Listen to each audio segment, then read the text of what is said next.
पृथ्वी का जो बाह्य भाग है ना, पृथ्वी का जो बाह्य भाग है ऊपर पट्टी का ऊपर वाला भाग, उसको 4 भागों में बांटा गया। कितना भागों में बांटा गया है? 4 भागों में। ठीक है, मूल रूप से 4 मंडल में बांटा गया है। ठीक है, ये 4 मंडल होता है। एक होता है तुम्हारा जल मंडल, ठीक है, एक होता है जल मंडल, एक होता है स्थल मंडल और एक होता है वायु मंडल। और इन तीनों का जो सम्मिलित रूप वाला मंडल रहेगा वो कहलाता है जैव मंडल। क्या कहलाता है? जैव मंडल। हम क्या बोले? बोले कि पृथ्वी का जो बाह्य भाग है उसको कितना भागों में बांटा गया है? 4 भागों में। कौन कौन सा मंडल? जल मंडल, स्थल मंडल और वायु मंडल। और इन तीनों मंडल का जो सम्मिलित रूप रहता है जहाँ पर जीवन संभव है वो कहलाता है जैव मंडल। ठीक है, मतलब जीवन के लिए क्या चाहिए? जल, स्थल और वायु तीनों का सम्मिलित चाहिए, उसी मंडल को बोलते हैं हम लोग जैव मंडल। लेकिन आज हम लोग को पढ़ना है क्या? वायु मंडल। क्या पढ़ना है? वायु मंडल पढ़ना है। हम लोग स्थल मंडल पढ़ चुके हैं। स्थल मंडल में क्या क्या पढ़े? भूकंप था, ज्वालामुखी था और चट्टान था, उसको हम लोग पढ़ चुके हैं। आज पढ़ेंगे हम लोग वायु मंडल। अब वायुमंडल किसको बोलते हैं? देखो, वायुमंडल बोलते हैं पृथ्वी का जो सतह है, ठीक है, पृथ्वी के चारों ओर फैले हुए वायु का जो परत होता है वो कहलाता है वायुमंडल। ठीक है, पृथ्वी के चारों ओर जो फैला हुआ किसको बोल रहे हैं? वायु का परत, वो क्या कहलाएगा? वायुमंडल। वायुमंडल क्या हो गया? एक तरह का गैसों का मिश्रण। क्या बोलेंगे इसको? गैसों का मिश्रण। ठीक है, जैसे हम जो बोल रहे हैं कि ये मेरा पृथ्वी है, ठीक है, और इस पृथ्वी का जो सतह है इसके चारों ओर फैले हुए, ठीक है, जो वायु का परत होता है वो क्या कहलाता है? वायुमंडल। तो वायु मतलब क्या हो गया? गैसों का मिश्रण। वायुमंडल का अर्थ क्या हो गया? गैसों का मिश्रण। जब हम गैसों का मिश्रण बोल रहे हैं इसका मतलब जाहिर सा बात है इसमें बहुत सारा गैस होगा। क्या? जब हम बोल रहे हैं कि वायुमंडल का शाब्दिक अर्थ होता है गैसों का मिश्रण, इसका मतलब यहाँ पर बहुत सारा गैस होगा। ठीक है, पहला तो एक हम लोग को है सर्वाधिक मात्रा में क्या मिलता है? नाइट्रोजन। क्या मिलता है? गैस में सर्वाधिक मात्रा वायुमंडल में होता है नाइट्रोजन। ठीक है, इसका परसेंटेज याद रखना कितना होता है? 78.08%। ठीक है, लगभग तुम्हारा 78% के बराबर हम लोग का वायुमंडल में नाइट्रोजन का परसेंटेज है। इसके बाद मेरा आता है ऑक्सीजन। क्या आता है? ऑक्सीजन। इस ऑक्सीजन का परसेंटेज कितना है? तो ये मेरा है, ठीक है, 20.93%, लगभग में 21%। ठीक है, एग्जाम में जनरली तुमको लगभग वाला मान दिया रहेगा, या तो तुमको नाइट्रोजन के लिए 78 दिया रहेगा और ऑक्सीजन के लिए क्या रहेगा? 21%। इसके बाद हम लोग वायुमंडल में थर्ड में सर्वाधिक मात्रा में मिलने वाला जो गैस है ये अक्रिय गैस है। कौन सा गैस है? अक्रिय गैस। और अक्रिय गैस में कौन सा? आर्गन। इसका परसेंटेज कितना है? 0.93%। 0.93%। ठीक है, 4 में तुम्हारा है CO2। फोर्थ में क्या है? CO2। इसका परसेंटेज है 0.03%। ठीक है, फिर से देखो हम क्या बोले, जो पृथ्वी है, पृथ्वी का सतह का ऊपर का जो बाह्य भाग है, मतलब पृथ्वी का जो बाह्य भाग हो गया, इसको 4 मंडल में बांटा गया है। जल मंडल, स्थल मंडल, वायुमंडल, तीनों का सम्मिलित जहाँ पर जीवन संभव है वो क्या कहलाता है? जैव मंडल। ठीक है, तो हम लोग स्थल मंडल पढ़ चुके हैं, इसमें भूकंप पढ़े हैं, चट्टान पढ़े हैं, ज्वालामुखी पढ़ चुके हैं। आज हम लोग क्या पढ़ रहे हैं? वायुमंडल। वायुमंडल क्या बोले? पृथ्वी के चारों ओर जो फैला हुआ वायु का परत है ये क्या कहलाता है? वायुमंडल। दूसरा शब्द बोलेंगे वायुमंडल को गैसों का मिश्रण। जब हम बोल रहे गैसों का मिश्रण, इसका मतलब इसमें क्या होगा? एक से अधिक गैस होगा, बहुत सारा गैस होगा। इसमें से सर्वाधिक मात्रा में वायुमंडल में मिलता है नाइट्रोजन। परसेंटेज 78.08, लगभग 78%। एग्जाम में लगभग वाला मान ही दिया रहेगा। ठीक है, अगर ये दिया रहेगा तो ठीक है, तो ये तो तुम्हारा दिया ही रहेगा। याद कैसे करना है, देखो ऑक्सीजन का कितना है 20.93 और जब आर्गन का याद करेंगे तो इसका 20 को हटा दो, बचा क्या 0.93। फिर जब हम लोग आर्गन का याद कर लिए 0.93, अब आर्गन में क्या करो ये वाला ढाल दो, तो कितना बचा 0.03। ठीक है, जैसे ऑक्सीजन का हो गया 20.93, तो 20 को भूल जाओ, अब आर्गन का कितना होगा 0.93। उसके बाद क्या करो 9 को भी यहाँ पे भूल जाओ पॉइंट के बाद, तो हो जाएगा 0.03 किसका परसेंट CO2। ठीक है, अब थोड़ा सा देख लो, अब क्या करते हैं इन लोग को थोड़ा डिटेल से पढ़ लेते हैं। यहाँ पे तो सिर्फ देखें कि किसका कितना प्रतिशत वायुमंडल में है, लेकिन कौन क्या काम कर रहा है उसको हम लोग डिटेल से थोड़ा देखते हैं। ठीक है, तब तो इसको उतार दे।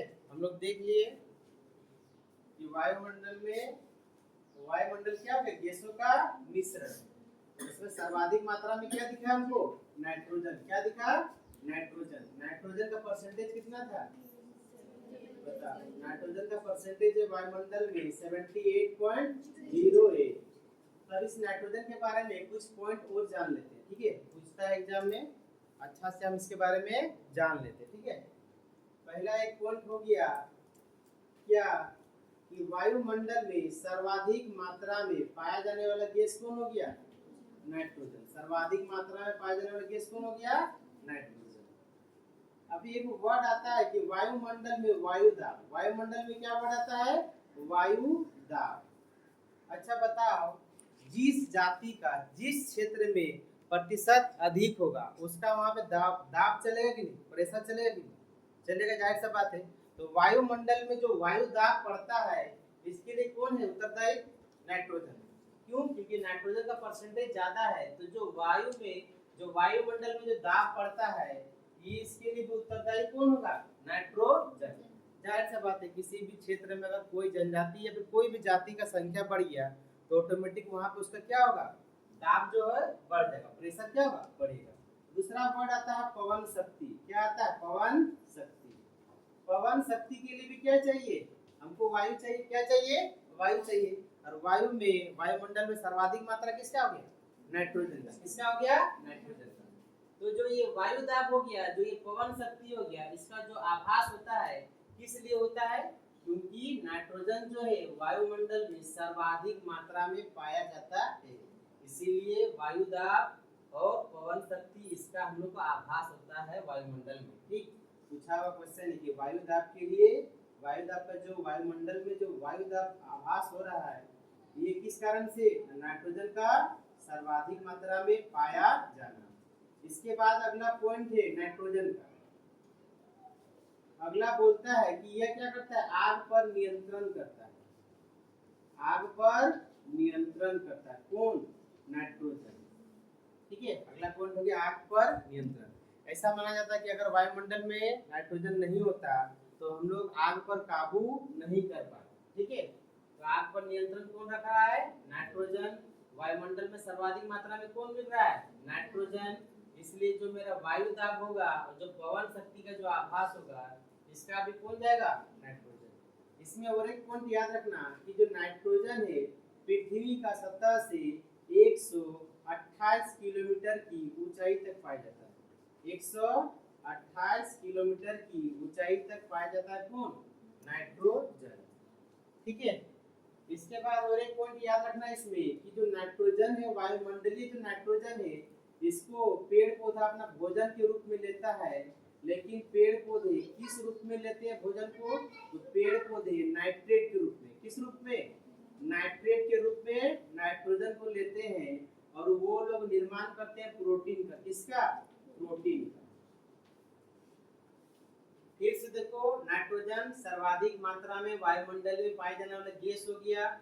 वायुमंडल में जो वायु दाब बनता है और जो पवन शक्ति का आभास होता है इसके लिए भी कौन है नाइट्रोजन का अधिकता। ठीक है, नाइट्रोजन के कारण ही क्या होता है हम लोग आग पर नियंत्रण रख पाते हैं। ऐसा माना जाता है कि अगर वायुमंडल में नाइट्रोजन नहीं होता तो हम लोग आग पर काबू नहीं रख पाते। और नाइट्रोजन जो है यह गैस हम लोग का वायुमंडल में पृथ्वी का सतह से 128 किलोमीटर की ऊंचाई तक में पाया जाता है। नाइट्रोजन का उपयोग कौन करेगा? पेड़ पौधा। किस रूप में? नाइट्रेट के रूप में। किसका निर्माण करेगा? प्रोटीन। ठीक है, इसमें और एक पॉइंट है। ठीक है, यह जो होता है गंधहीन है, ठीक है, स्वादहीन है और रंगहीन है। नाइट्रोजन का ना तो कोई रंग होता है, ना ही कोई स्वाद, ना ही कोई गंध। ठीक है, इसके बाद हम लोग को क्या पढ़ना था? क्या पढ़े? ऑक्सीजन। क्या पढ़े रे? ऑक्सीजन।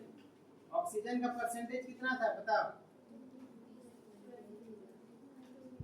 20.93%। वायुमंडल में दूसरा सर्वाधिक मात्रा में पाया जाने वाला गैस कौन हो गया? ऑक्सीजन। ठीक है, ये क्या काम देता है? हम लोग देखें कि नाइट्रोजन को कौन लेता है? पेड़ पौधे। किस रूप में? नाइट्रेट के रूप में। ऑक्सीजन को कौन लेता है? मानव। ठीक है, ऑक्सीजन कौन लेता है? मानव। किसमें? श्वसन में। ठीक है, श्वसन में हम क्या लेते हैं? ऑक्सीजन लेते हैं और प्रोडक्ट के रूप में क्या बाहर निकालते हैं? Carbon dioxide. इसके बाद इसका एक मुख्य पॉइंट है, याद रखना, यह जलने में सहायक है।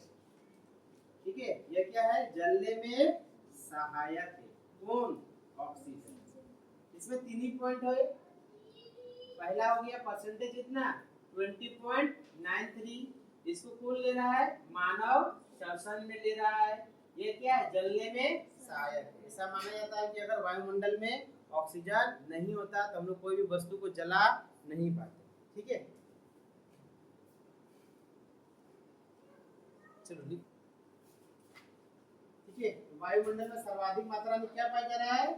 नाइट्रोजन। परसेंटेज हो गया 78.08। सर्वाधिक मात्रा है तो जो वायुमंडल में जो वायु दाब क्रिएट होता है या पवन शक्ति का जो आभास होता है, इसके लिए भी रिस्पॉन्सिबल कौन होगा? नाइट्रोजन। हम लोग फिर देख रहे हैं कि आग पर नियंत्रण कौन करेगा? नाइट्रोजन। इसका हाइट कितना है? पृथ्वी का सतह से 164 किलोमीटर का ऊंचाई। हम 128 किलोमीटर का ऊंचाई। पेड़ पौधे क्या लेता है इसको? नाइट्रेट के रूप में। किसका निर्माण करता है? प्रोटीन का। कैसा है? गंधहीन, स्वादहीन और रंगहीन। इसके बाद पढ़े ऑक्सीजन, दूसरा सर्वाधिक मात्रा में पाया जाने वाला गैस 20.93। ठीक है, मानव श्वसन में इसका यूज कर रहा है। जलने में क्या है? सहायक है और पृथ्वी का सतह से 64 किलोमीटर की ऊंचाई तक में पाया जाता है। कौन? ऑक्सीजन। ठीक है, इसके बाद हम लोग पढ़ेंगे कार्बन डाइऑक्साइड। आर्गन में कुछ है नहीं। ठीक है, आर्गन क्या हो गया?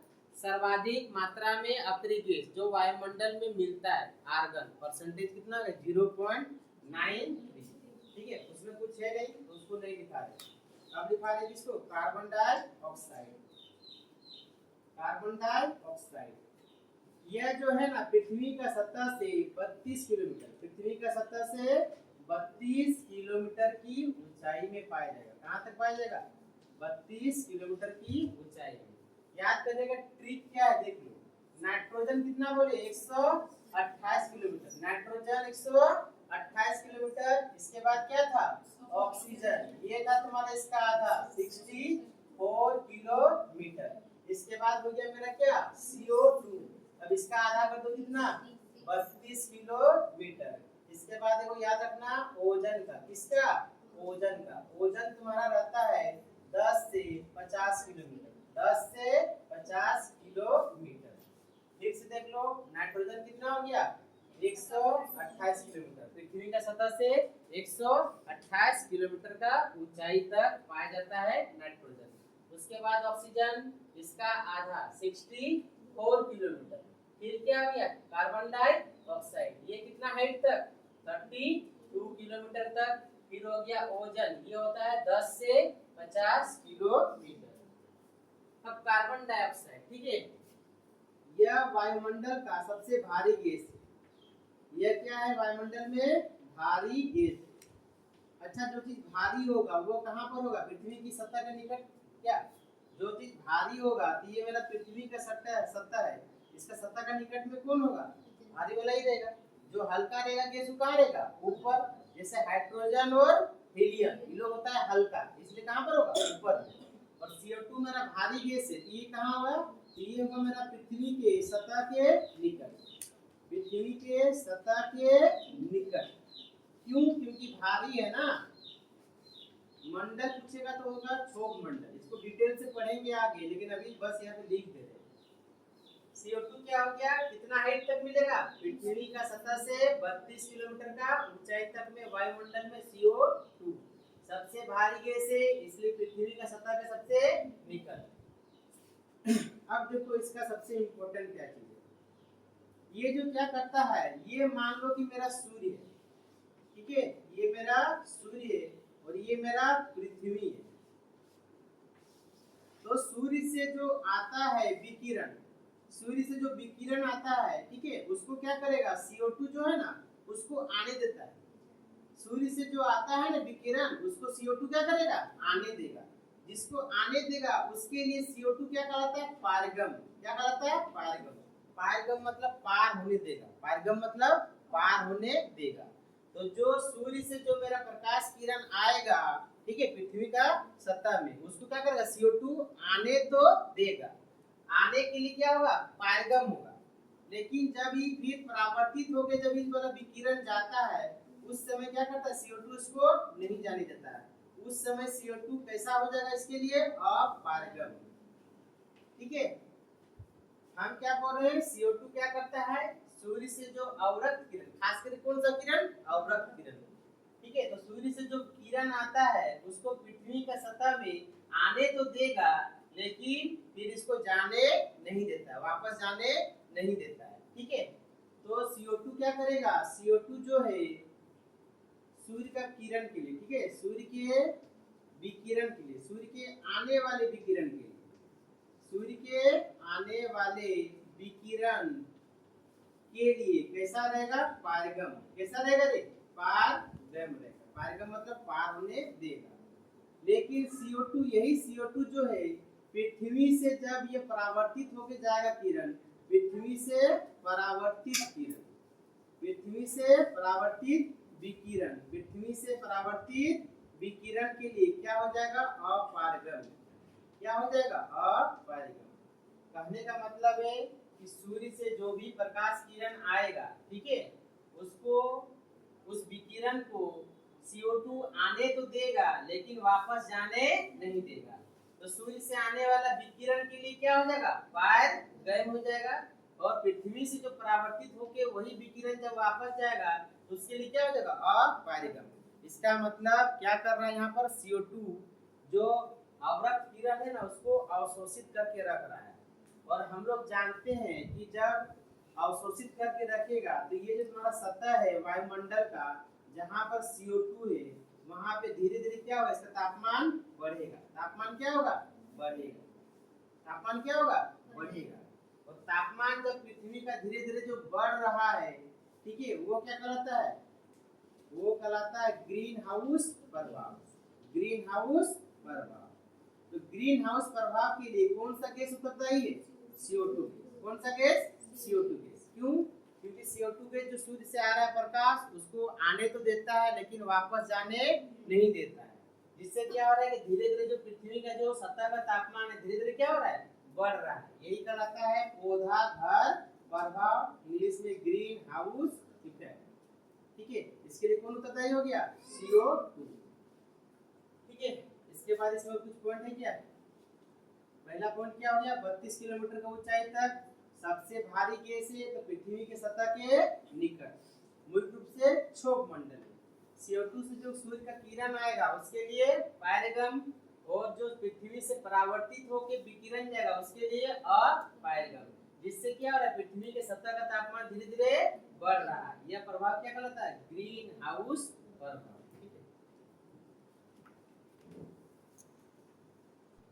कार्बन डाइऑक्साइड पढ़ लिए ना, अब एक गैस बचा हम लोग पढ़ने के लिए, ओजोन। ओजोन O3, ये क्या है, यह ना ऑक्सीजन का एक विशेष रूप है। ऑक्सीजन का एक विशेष रूप है जो पृथ्वी का सतह से 10 से 50 किलोमीटर तक का ऊंचाई में पाया जाता है, ओजोन। इसका सबसे इम्पोर्टेंट काम क्या है ना, यह सूर्य से आने वाली पराबैंगनी किरण, सूर्य से आने वाली पराबैंगनी जो किरण होता है इसको क्या करता है, पराबैंगनी किरण को अवशोषित करता है। सूर्य से आने वाली पराबैंगनी किरण का अवशोषण कौन करेगा? ओजोन। ठीक है, लेकिन आजकल क्या हो रहा है, आजकल हम लोग घर में जो एसी यूज कर रहे हैं, जो रेफ्रिजरेटर यूज कर रहे हैं, ठीक है, उससे क्या हो रहा है कि वहां से निकलता है घरेलू उत्पाद, जैसे हम लोग एसी यूज कर रहे हैं और फ्रिज वगैरह, इससे ना एक गैस निकलता है, गैस का नाम है CFC, क्लोरोफ्लोरोकार्बन। ये क्लोरोफ्लोरोकार्बन क्या कर रहा है ना, ओजोन परत का क्षय कर रहा है। ओजोन परत का क्या कर रहा है? क्षय कर रहा है, धीरे धीरे उसको नुकसान पहुंचा रहा है। तो ओजोन परत का जब क्षय हो रहा है, उससे क्या होगा कि अब धीरे धीरे क्या होगा, जो सूर्य का पराबैंगनी किरण होगा डायरेक्ट पृथ्वी का सतह पे पड़ेगा। उससे क्या हो रहा है कि बहुत तरह का बीमारी फैल रहा है, मुख्य रूप से कौन सा बीमारी? कैंसर। ठीक है, कैंसर फैल रहा है। फिर से हम बोल रहे हैं क्या, ओजोन O3 ऑक्सीजन का एक विशेष रूप है, पृथ्वी का वायुमंडल में 10 किलोमीटर से 50 किलोमीटर का ऊंचाई में पाया जाता है। इसका मुख्य काम क्या है? CO2 का, कि जो सूर्य से जो पराबैंगनी किरण आता है ना, उसको अवशोषित करता है। क्या करता है? उसको अवशोषित करता है। लेकिन अभी जो एसी और फ्रिज का जो यूज बढ़ा है, जिसका यूज से निकलता है CFC, क्लोरोफ्लोरोकार्बन, इससे ओजोन परत क्या हो रहा है? धीरे धीरे छेद हो रहा है। क्या हो रहा है? छेद हो रहा है, उसका क्षय हो रहा है। जिससे क्या हो रहा है कि पराबैंगनी किरण जो है ना डायरेक्ट हम लोग का बॉडी में पड़ रहा है, और कैंसर जैसा भयानक बीमारी क्या हो रहा है? फैल रहा है। इसी से बचाव के लिए, ठीक है, हम लोग 14 सितंबर को, कितना सितंबर को?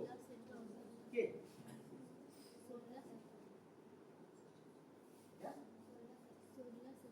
16 सितंबर, ठीक है।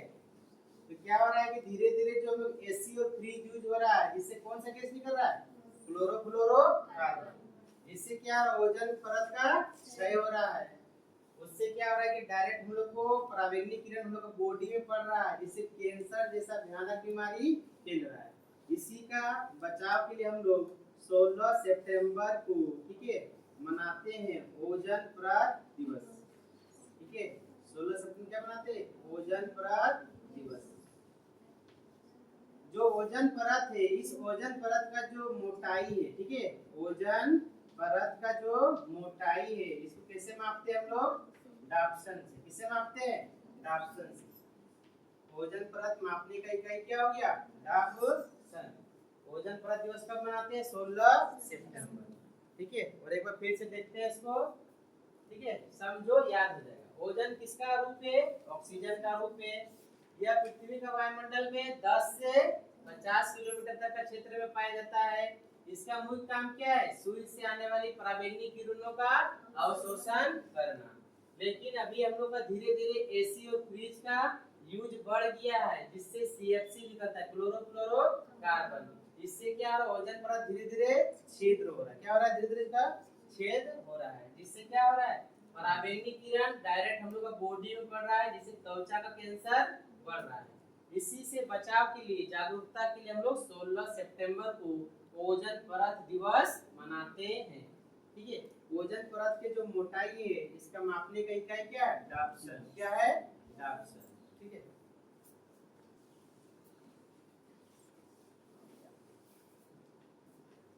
अब जो पृथ्वी का वायुमंडल है, ठीक है, इसको 5 भागों में बांटा गया। कितने भागों में बांटा गया है? 5 भागों में। ठीक, कौन कौन सा है इसको देखते हैं। ठीक है, ये मेरा पृथ्वी का सतह हो गया। क्या हो गया? पृथ्वी का सतह हो गया। ठीक है, ऊपर पट्टी वाला परत हो गया। पृथ्वी का सतह से, पृथ्वी का सतह से, ठीक है, पृथ्वी का सतह से तुम्हारा ध्रुव पर, कहां पर? ध्रुव पर 8 किलोमीटर की ऊंचाई। ठीक, और पृथ्वी का सतह से विषुवत रेखा पर 18 किलोमीटर का जो ऊंचाई का जो क्षेत्र रहेगा, ये क्या कहलाता है? क्षोभ मंडल। क्या कहलाता है? क्षोभ मंडल।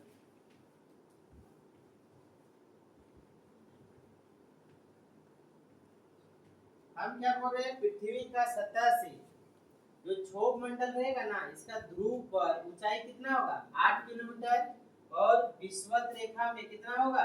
18 किलोमीटर। कितना होगा? 18 किलोमीटर होगा। ठीक है, ये तुम्हारा एरिया क्या कहलाएगा? क्षोभ मंडल।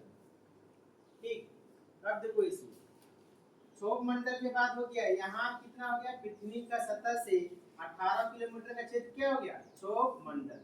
फिर इस 18 किलोमीटर से 50 किलोमीटर का एरिया, कितना किलोमीटर का एरिया, 50 किलोमीटर का एरिया जो तुम्हारा होगा वो क्या कहलाता है, वो कहलाता है तुम्हारा समताप मंडल। क्या कहलाता है, समताप मंडल कहलाता है। ठीक है, फिर ये तुम्हारा 50 किलोमीटर से 80 किलोमीटर तक का जो एरिया होगा ये तुम्हारा कहलाता है, क्या कहलाता है, मध्य मंडल। क्या कहलाता है, मध्य मंडल। ठीक, फिर तुम्हारा 80 किलोमीटर से लेके 640 किलोमीटर तक का जो एरिया रहेगा, ठीक है, 80 किलोमीटर से लेके 640 किलोमीटर तक का जो एरिया रहेगा वो तुम्हारा क्या कहलाएगा, वो तुम्हारा कहलाएगा आयन मंडल। क्या कहलाएगा, आयन मंडल। ठीक है, और इसे जो ऊपर का परत होगा वो क्या होगा, वायुमंडल। वायुमंडल जो है इसका कोई ऊपरी सीमा निर्धारण नहीं है। ठीक है, वायुमंडल जो हो गया उसका ऊपरी सीमा कोई निर्धारण नहीं किया गया है। फिर से देखो कितना कितना ऊंचाई है। ठीक है, पृथ्वी का सतह हो गया, इसका सतह से 18 किलोमीटर का जो ऊंचाई होगा ये क्या कहलाएगा, क्षोभ मंडल। क्या कहलाएगा, क्षोभ मंडल। इस 18 किलोमीटर से लेके इस 50 किलोमीटर तक का हाइट का क्षेत्र क्या कहलाएगा, समताप मंडल। फिर इस 50 किलोमीटर से 80 किलोमीटर तक का जो क्षेत्र होगा ये क्या कहलाएगा, मध्य मंडल। फिर 80 किलोमीटर से 640 किलोमीटर तक का जो एरिया रहेगा ये कहलाएगा मेरा आयन मंडल। और आयन मंडल से जो ऊपरी परत रहेगा वो क्या कहलाता है, बाह्य मंडल। बाह्य मंडल का ऊपरी सीमा कोई निर्धारण नहीं है। ठीक है, कितना मंडल हो गया, 5। ठीक है, याद रखने का ट्रिक क्या है, बीच में कौन मंडल, मध्य, बीच में मध्य, निचला कौन, क्षोभ, ऊपर में कौन, वायु, ऊपर में वायु। ठीक है, बाहर वाला क्या होगा, वायु होगा। ठीक है, मध्य याद रखना, मध्य से इधर 2 गो, मध्य से ऊपर 2, क्षोभ मंडल, समताप मंडल, मध्य मंडल, आयन मंडल और वायु मंडल। ठीक है, अब देखो क्षोभ मंडल हाइट कितना, ध्रुव पर क्षोभ मंडल का हाइट रहेगा 8 किलोमीटर। ठीक है, और विश्वत में कितना रहेगा, 18 किलोमीटर। यहाँ पे क्या क्या होता है, यहाँ पर देखो जितना भी मौसम संबंधी घटना होता है ना, मौसम संबंधी घटना जैसे वर्षा हो गया, ठीक है, आंधी हो गया, फिर तूफान हो गया, ये सब किसमें होता है, क्षोभ मंडल। जितना मौसम संबंधी घटना होगा जैसे वर्षा, आंधी, तूफान, किसमें होता है, क्षोभ मंडल। ठीक है, इसीलिए इस मंडल को बोलते हैं संवहन मंडल। कौन सा मंडल बोलते हैं, संवहन को। ठीक है, संवहन मंडल। क्यों संवहन मंडल बोलते हैं, क्योंकि संवहन धारा के कारण ही वर्षा, आंधी तथा तूफान होता है। ठीक है, तो फिर से देख लो क्षोभ मंडल में क्या बोले, सबसे महत्वपूर्ण क्वेश्चन है मौसम संबंधी घटना, वर्षा, आंधी, तूफान, ये किसमें होगा, संवहन मंडल में। किसमें होगा, संवहन मंडल में। ठीक है, क्षोभ मंडल जिसे क्या बोलते हैं, संवहन मंडल। इसमें और एक दो पॉइंट है याद रखना इसमें कि इतना तो समझ है कि सबसे भारी गैस कौन, CO2। सबसे भारी गैस कौन, CO2। भारी गैस कहाँ रहेगा, पृथ्वी का सतह के निकट। पृथ्वी का सतह के निकट रहेगा CO2। अब बताओ CO2 क्या कर रहा है, जो सूर्य से आ रहा है अवरक्त किरण उसको आने तो देता है, जाने नहीं देता है, उसको अवशोषण करके रखता है। अब CO2 ये नीचे में रहेगा, निचली परत में रहेगा। इसका मतलब जाहिर सा बात है कि यहाँ पे टेम्परेचर क्या होगा, अधिक होगा। क्यों, क्योंकि सूर्य के प्रकाश को पकड़ के रखा है, टेम्परेचर क्या होगा, अधिक होगा। मतलब जैसे जैसे ऊपर जाएंगे CO2 तो बाहर नहीं है, ये तो ऊपर नहीं जाएगा, ऊपर नहीं जाएगा तो तापमान ऊपर जाएगा नहीं ना। इसका मतलब जैसे जैसे हम लोग सतह से ऊपर जाएंगे तापमान क्या होगा, घटेगा। तापमान क्या होगा, घटेगा। तो कितना घटता है इसको याद रखना। ठीक है, घटता कितना है, प्रति 165 मीटर की ऊंचाई पर 1 डिग्री सेल्सियस तापमान क्या होगा, घटेगा। क्यों घट रहा है बात को समझो, क्योंकि सबसे भारी गैस CO2। CO2 जो सूर्य से आएगा ना किरण, उसको आने के बाद अवशोषित कर लेगा। अवशोषित करेगा तो टेम्परेचर क्या होगा, बढ़ेगा। तो CO2 भारी गैस है, ऊपर तो जाएगा नहीं, ऊपर तो जाएगा नहीं, इसलिए तापमान क्या होगा, नीचे में ज्यादा होगा। जैसे जैसे ऊपर जाएगा तापमान क्या होगा, घटेगा। प्रति 165 मीटर में 1 डिग्री सेल्सियस क्या होगा, तापमान घट जाएगा। इसको किलोमीटर में बोलेंगे तो प्रति 1 किलोमीटर की ऊंचाई पर 6.4 डिग्री सेल्सियस तापमान क्या होगा, घटेगा। प्रति 165 मीटर की ऊंचाई पर 1 डिग्री सेल्सियस तापमान क्या होगा, कम हो जाएगा। और 1 किलोमीटर की ऊंचाई चढ़ेंगे तो कितना कम हो जाएगा, 6.4 डिग्री सेल्सियस। ठीक है। और एक इसमें पॉइंट है, क्या पॉइंट है कि गर्मी के दिनों में, ठीक है, पॉइंट क्या है कि गर्मी के दिनों में ना क्षोभ मंडल का ऊंचाई क्या होता है, बढ़ जाता है। क्षोभ मंडल की ऊंचाई क्या होगा, बढ़ जाएगा। और ठंड के दिनों में क्या होगा, कम हो जाएगा। ऐसा क्या हो जा रहा है भाई कि गर्मी के दिनों में क्षोभ मंडल का ऊंचाई जो है बढ़ जा रहा है और ठंड के दिनों में कम हो जा रहा है? क्योंकि देखो हवा जो होगा ये गर्म होने के बाद क्या होगा, फैलता है। गर्म होने के बाद क्या होगा, फैलेगा। तो गर्मी में क्या, गर्मी दे रहा ज्यादा, ऑटोमेटिक तापमान बढ़ेगा तो हवा क्या होगा, फैलेगा। उससे क्षोभ मंडल की ऊंचाई क्या हो जाएगा, बढ़ जाएगा। क्या होगा, बढ़ जाएगा। और ठंड के दिनों में हवा क्या हो गया, शांत हो गया, ठंडा हो गया। तो क्या होगा, हवा नीचे आ जाएगा। इसलिए ठंड के दिनों में क्षोभ मंडल की ऊंचाई कम हो जाता है, गर्मी के दिनों में क्षोभ मंडल की ऊंचाई बढ़ जाता है। ठीक है। और एक बार रिवीजन कर लेते हैं, याद हो जाएगा। चलिए कोई नहीं। क्षोभ मंडल, सबसे पहला पॉइंट क्या पढ़े, पृथ्वी के सतह का सबसे निकट का मंडल कौन हो गया, क्षोभ मंडल। पृथ्वी का सतह से सबसे निकट का मंडल क्षोभ मंडल। अगर पांचों मंडल में बोले सबसे निचला मंडल कौन, तो क्षोभ मंडल। इस क्षोभ मंडल का पृथ्वी का सतह से ध्रुव में ऊंचाई कितना है, 8 किलोमीटर। अब विषुवत रेखा पर 18 किलोमीटर। जितना भी मौसम संबंधी घटना होगा, वर्षा, आंधी, तूफान, किस मंडल में, क्षोभ मंडल में। इसीलिए इसको बोलते हैं संवहन मंडल, क्योंकि संवहन धारा इसी में चलता है। संवहन धारा के कारण ही वर्षा, आंधी, तूफान होता है। ठीक। इसके बाद हम क्या बोल रहे हैं कि जैसे जैसे हम लोग क्षोभ मंडल में ऊपर जाएंगे तापमान क्या होगा, कम होगा। तापमान क्या होगा, कम होगा। प्रति 165 मीटर ऊपर चढ़ेंगे तो तापमान कितना कम होगा, 1 डिग्री सेल्सियस। अब प्रति 1 किलोमीटर का हाइट चढ़ने पर 6.4 डिग्री सेल्सियस तापमान क्या होगा, कम हो जाएगा। ठीक है। गर्मी के दिनों में क्या होगा, मेरा क्षोभ मंडल की ऊंचाई क्या होगा, बढ़ जाएगा। और ठंड के दिनों में तुम्हारा ऊंचाई क्या होगा, कम हो जाएगा। क्योंकि गर्मी में क्या होगा, हवा फैलेगा। हवा क्या करेगा, फैलेगा। ठीक है। ठंड के दिन में क्या होगा, सूख जाएगा। चलो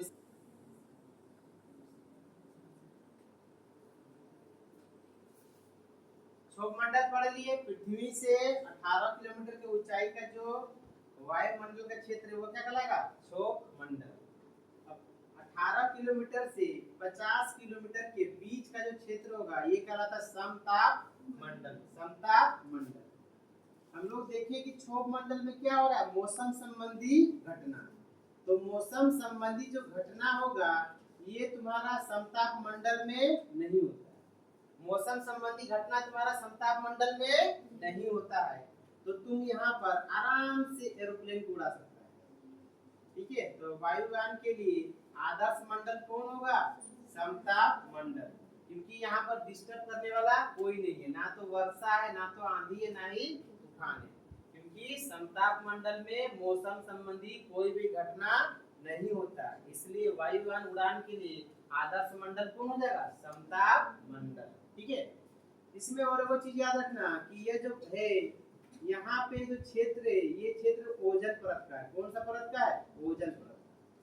तो बोलता है कि ओजोन परत जो है किस मंडल में पाया जाता है, तो समताप मंडल में।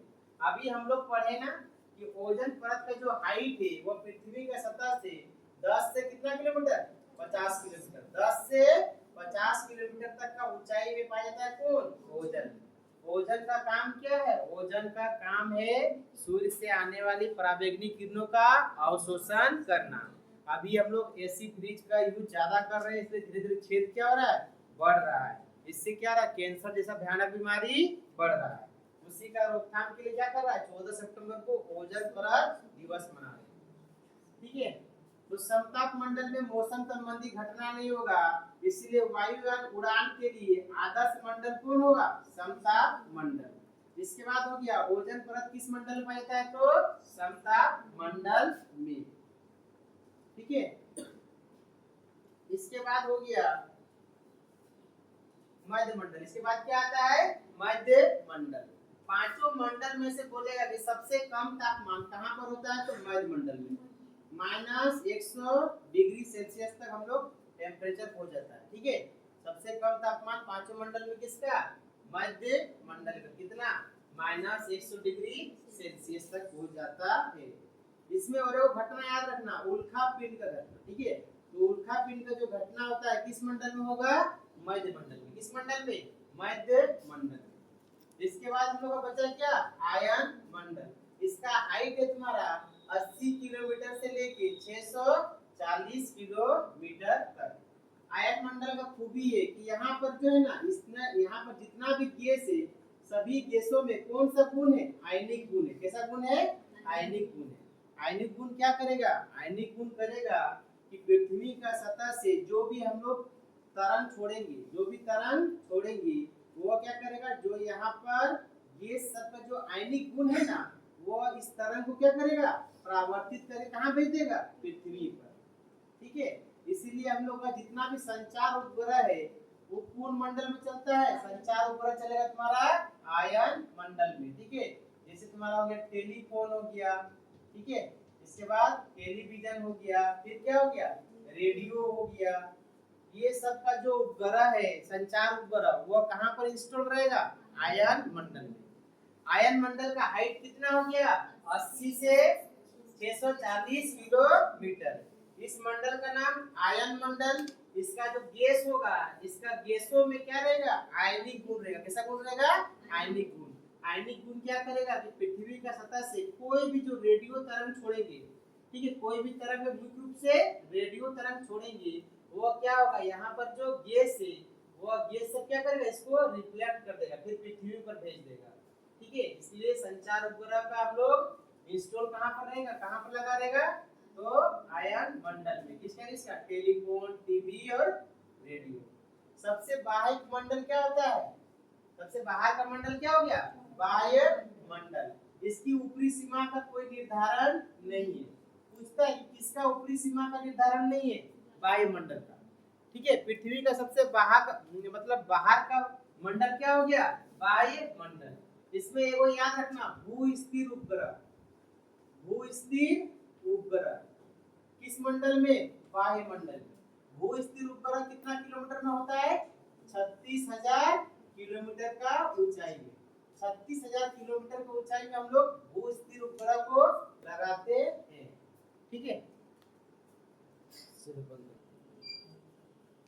पृथ्वी का सतह का ऊपरी भाग को वायुमंडल बोलते हैं। वायुमंडल को 5 मंडल में बांटा गया है। सबसे निचला क्या हो गया? क्षोभ मंडल, फिर समताप मंडल, फिर मध्य मंडल, फिर आयन मंडल, फिर वायुमंडल। ठीक है, क्षोभ मंडल का जो ऊंचाई होगा, ये ध्रुव में 8 किलोमीटर होगा, और विषुवत रेखा में कितना होगा? 18 किलोमीटर। और इस 18 किलोमीटर से 50 किलोमीटर तक का एरिया क्या कहलाएगा? समताप मंडल। 50 से 80 किलोमीटर तक का एरिया क्या कहलाएगा? मध्य मंडल। 80 किलोमीटर से 640 का क्या कहलाएगा? आयन मंडल। 640 से ऊपर का क्या कहलाएगा? बाह्य मंडल। बाह्य मंडल की कोई ऊपरी सीमा निर्धारित नहीं है। क्षोभ मंडल में ध्रुव पे कितना है? 8 किलोमीटर। विषुवत पर कितना है? 18 किलोमीटर। जितना भी मौसम संबंधी घटना होता है कहाँ पर होता है? यह क्षोभ मंडल में, जैसे वर्षा, आंधी, तूफान। इसलिए इस मंडल को संवहन मंडल कहते हैं, क्योंकि संवहन धाराओं के कारण वर्षा, आंधी तथा तूफान आता है। हम लोग जानते हैं कि CO2 भारी गैस है, तो ये पृथ्वी का सतह के निकट रहेगा। CO2 क्या करता है? सूर्य के प्रकाश का अवशोषण, जिससे गर्मी क्या होगा? नीचे ज्यादा होगा। जैसे जैसे सतह से ऊपर जाएंगे टेम्परेचर क्या होगा? कम होगा। प्रति 165 मीटर ऊंचाई पर जाने से 1 डिग्री सेल्सियस तापमान क्या होगा? कम हो जाएगा। और 1 किलोमीटर तुम ऊंचाई पे जाएगी तो 6.4 डिग्री सेल्सियस तापमान नीचे हो जाएगा। गर्मी के दिनों में क्या होता है? क्षोभ मंडल का मोटाई तुम्हारा बढ़ जाएगा, ठंड के दिनों में इसका मोटाई क्या हो जाएगा? कम हो जाएगा। ठीक, इसके बाद का मंडल कहलाता है समताप मंडल। मौसम संबंधी घटना तेरा क्षोभ मंडल में हो गया, ये सब घटना तुम्हारा समताप मंडल में नहीं होगा। तुम आराम से एरोप्लेन को यहाँ पर उड़ा सकती है। तो वायुयान उड़ान के लिए आदर्श मंडल क्या हो गया? समताप मंडल। इसी मंडल में मेरा ओजोन परत मिलता है। ओजोन परत का काम क्या है? सूर्य से जो भी पराबैंगनी किरण आएगा उसका अवशोषण करना। इसीलिए इस मंडल का नाम पड़ गया है पृथ्वी का कवच। क्या बन गया है? पृथ्वी का कवच। पृथ्वी का कवच कौन कहलाता है? कौन सा मंडल कहलाएगा? समताप मंडल। क्यों? क्योंकि इसमें कौन सा परत है? ओजोन परत। ठीक है, ओजोन परत किस मंडल में? समताप मंडल में, जो सूर्य से आने वाली पराबैंगनी किरणों का अवशोषण करता है। इसीलिए इसका नाम क्या पड़ गया? पृथ्वी का कवच। वो हो गया समताप मंडल। इस मंडल में और एक चीज लो, इसमें ना को मतलब विशेष तरह का ना को मेघ मिलता है। ठीक है, क्लाउड मिलता है, उसको बोलते हैं मूलाभ मेघ। क्या बोलते हैं उसको? मूलाभ मेघ। एक विशेष तरह का मेघ मिलता है समताप मंडल में, इसलिए ठीक है, मतलब किस तरह का मेघ मिलता है? विशेष तरह का। वो मेघ हो गया मूलाभ मेघ। ओजोन परत क्या करेगा? पराबैंगनी किरणों का अवशोषण, इसलिए कहलाता है पृथ्वी का कवच। इसके बाद का मंडल हो गया मध्य मंडल। सबसे न्यूनतम तापमान रहता है तुम्हारा मध्य मंडल में। कितना? -100 डिग्री सेल्सियस। उल्का पिंड का जो घटना होता है किसमें होता है? मध्य मंडल में। इसके ऊपर का मंडल हो गया आयन मंडल। नाम से ही समझ में आ रहा है कि इसका गैसों में कौन सा गुण रहेगा? आयनिक गुण। आयनिक गुण क्या करेगा? पृथ्वी से जो भी तरंग हम लोग छोड़ेंगे, खास तौर के रेडियो तरंग, उसको क्या करेगा? परावर्तित करेगा। क्या करेगा? परावर्तित, मतलब पुनः पृथ्वी पर भेज देगा। हम लोग फोन लगाते हैं, तुरंत गैस सैटेलाइट में कहाँ भेज दिया? नानी के पास। नानी तुरंत फोन उठा ली। ठीक है, इसके बाद का मंडल क्या हो गया? आयन मंडल। तो संचार उपग्रह, जो टेलीविजन, टीवी, रेडियो, सारा किस मंडल में? आयन मंडल में। इसके ऊपर का मंडल क्या कहलाता है? बाह्य मंडल। इसकी कोई ऊपरी सीमा निर्धारित नहीं है। भू स्थिर उपग्रह की ऊंचाई कितना होता है? 36,000 किलोमीटर।